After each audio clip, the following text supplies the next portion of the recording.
Hey guys, Dwayne here, and I want to welcome you back to another Your Monday Mandate. And guys, this is a very special Monday Mandate because it's the last Monday of 2024, and we have so much to be grateful for. We have so much to be thankful for. Listen, you didn't have to be here today. In fact, there were many people who started out the year 2024, just like you and I, with goals in place, with aspirations and things that they desire to accomplish and see done, but yet they are not here right now. But you are. You have the opportunity and the gift of life. You have the opportunity, again, to rise today, to breathe fresh air into your lungs and to put your hand to the plow of life towards growth and to aspiring towards fulfillment of the things that you desire, again, to see accomplished. You have that opportunity today. And so I want to encourage you, whether you feel like the year hit you, upside the head and you may not have gotten the things accomplished that you set out to accomplish, whether you feel like certain opportunities were robbed from you, the fact is you have an opportunity that many don't have, and it's the opportunity of life. So let's be grateful today. Let's be thankful as we come into the end of this year, and don't allow, again, such feelings, again, to depress you or to disillusion you and to make you think that you're a failure, overcome you and overtake you. You have an opportunity because you are alive to make a difference and to embrace, again, the processes of growth, again, and the goals that you would have set and had in your heart to accomplish. You still have a chance to see those things happen. And so with that being said, guys, again, I want to thank you for the opportunity to come every month and to serve you in this way, to encourage you with principles and lessons, again, that have stirred your heart from the stories that I've heard, the feedback that I've received that has encouraged you. And I just love how you've been sharing about how you've been putting them into practice and how it's not just been affecting you, but also affecting the relationships around you. Our heart is to see you guys live a victorious week, one of spiritual growth, fruitfulness, personal development, and relational impact, because it just can't be about you. We have to be making a difference in the world around us. And so I am so encouraged by the feedback you have sent. And yes, I'm excited that as we continue in these last few days of 2024 and crossing over the threshold into 2025, that we will continue to grow together and to aspire to become, again, better individuals than we were yesterday. And so today, guys, I just want to leave this thought with you as you close out the year and as you look towards stepping into 2025. And that is the thought of resolving not to revolve. Resolve not to revolve. And what is revolving? Revolving is where we are going around in circles, or rather we are going around in cycles. And sometimes as we set out with goals and aspirations, we can find ourselves year after year looking towards making special resolutions, but not seeing them fulfilled because there are particular disciplines and habits that are not in place, again, that are hindering our ability to produce the fruit that we really want to produce. We start well, but then things begin to phase out and we don't stick with it because, again, we don't have a strong why or we don't have the right disciplines in place. And so I want you to become unstuck from that cycle, from that revolving. And I want to encourage you today to make that resolve, again, to not revolve. And how do we do that? We do that, again, by approaching our new year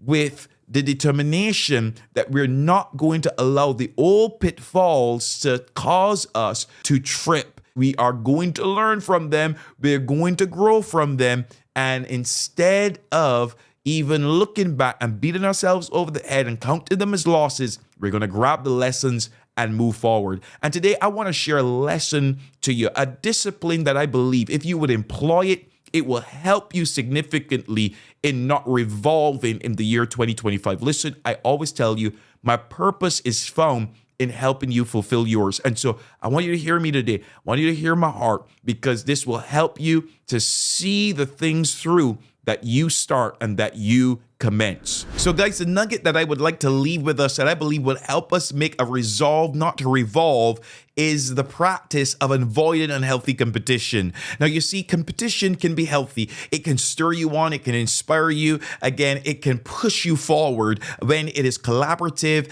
and when there are folk, moving together towards the same vision and goal. But at the same time, there is unhealthy competition where we can look at particular things that are happening in somebody somebody else's life, and because of insecurity, grow envious or grow jealous of what they are experiencing. And when I came across this, it was really through a study of a historical character by the name of King Saul. He was the first king of Israel, of the tribe of Benjamin, and what happened in his life was that he started well in the context of his calling, but then a young man by the name of David, who we all know from the story of David and Goliath, came up alongside him, and in their journey together, what began to happen was that David grew incredibly successful. He had one victory after the next, so much so that the people began to shout and sing his praises. And instead of Saul coming alongside and appreciating what David was bringing to his kingdom, again, as he was serving as the king,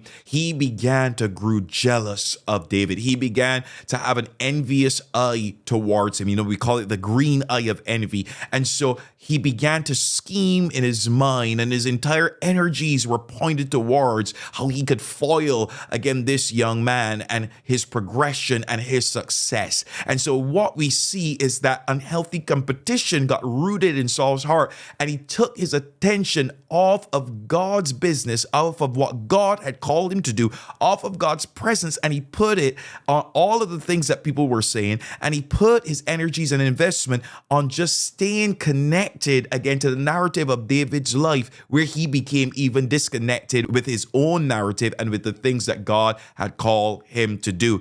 And this, my friends, can be a critical problem for many when they set out in their journey of fulfilling purpose and of goal accomplishment. There will always be people beside you, alongside you, away from you, in other nations, in your nation, in your backyard, in another city, that are doing things on another level that are maybe impacting more people than yourself. Even in the story of the talents, there was one that the master, as Jesus said, gave some 5, gave another 2, and gave another 1. But at the end of the day, the instruction was to be faithful with what you had in your hand. And sometimes we get lost in the glories of what other people are experiencing, so much so that we despise what we have been called to steward, what we have been called to carry. And so we don't give attention to it because it doesn't look like somebody else's. It doesn't look as fancy. It's not going as well. It doesn't seem, again, to have, again, as much influence. But at the end of the day,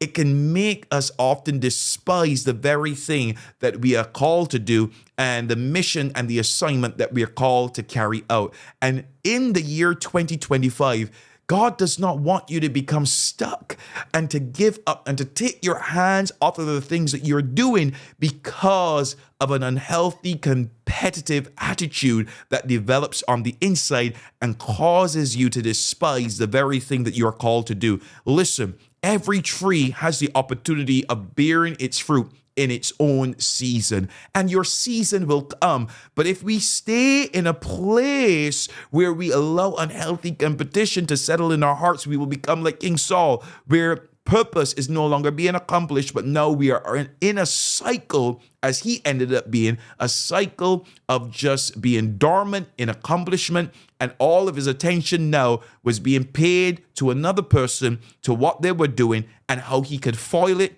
and how he could kill the man. Listen, let that not be your story. Let that not be your story. Let that not be your story in 2025, where you take your hands off of that which God has called you to do because it doesn't look as glorious as somebody else's. I want to encourage you, 2025, guys, mind your business. And mind, as Jesus said, I'm about my Father's business. Mind the Father's business that he has put in your hands to steward. Do it with all of your heart. This doesn't mean that you don't see what other people are doing and you don't become encouraged and you don't champion them and encourage them as well. That is good. But at the same time, never let it demote you or make you feel like you don't have value to bring to the table. God has given us all value to bring to the table. And in 2025, I'm believing for your value to come forth, for your value to shine. But in order for that to happen, you have to mind your business, mind the calling, mind the things, no matter how small, no matter how little, no matter how insignificant it may seem. Again, stay with your hands at the plow. As long as you know in your heart that this is what you're assigned to do. Stay with your hands at the plow. Your little becomes much when God is in it, and He often does great things out of very small places. He produces incredible messages out of messy mangers. And so with this message, guys, I want to encourage you to set your heart towards 2025. Guard it from unhealthy competition. Be inspired, encourage others as well, and be encouraged. But don't allow your attention to be took off what God is doing, even in your little, because of somebody else's grant. Okay? So God bless you guys. Let's stay focused. Let's lock in. There is much to do. There is much to accomplish. And more so, there is much to become. And I'm excited for this year of not just goal setting, but of growth setting as we aim to become the very thing that God has called us to become. May God bless you. May God keep you. May God, in this moment of reflection, as you walk out these next few days of the year, cause you to do so in a positive way and in a healthy way. Again, may you not berate yourself, but may you take the opportunity of the gift that He's given you to be alive and to have another chance, okay? To start the year and to start it well. So God bless you and have a great 2025, guys. See you then. Blessings.